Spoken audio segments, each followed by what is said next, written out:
ہر معاشرے میں اچھے لوگ بھی ہوتے ہیں، برے لوگ بھی ہوتے ہیں، کوئی معاشرہ فرشتوں کا معاشرہ نہیں ہوتا۔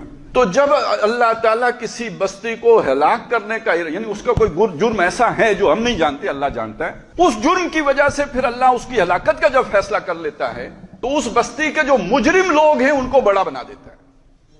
وَكَذَلِكَ جَعَلْنَا فِي كُلِّ قَرْيَةٍ أَكَابِرَ مُجْرِمِيهَا، اسی طرح ہم اس بستی کے بڑے بنا دیتے ہیں ان لوگوں کو جو ان کے مجرم ہوتے ہیں، بدکار، بدعمال، برے، فاسق، فجار، ان کو بڑا لیڈر بنا دیتے ہیں۔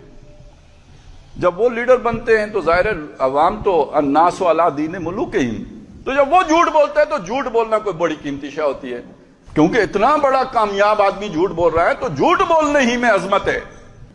تو جب بڑے لوگ مجرم لوگ بن جائیں تو پھر معاشرے میں نیکی نہیں پھیلا کرتی، معاشرے میں برائی پھیلتی ہے۔ جب یہ کام شروع ہو جائے تو اہل نظر سمجھ جاتے ہیں یہ معاشرہ نہیں بچ سکتا۔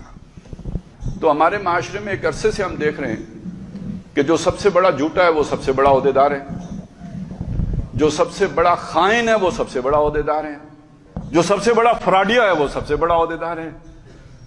تو یہ سارا کچھ دیکھ کے کوئی تصویر ذہن میں جو بنتی تھی وہ بڑی مایوس کن بنتی تھی۔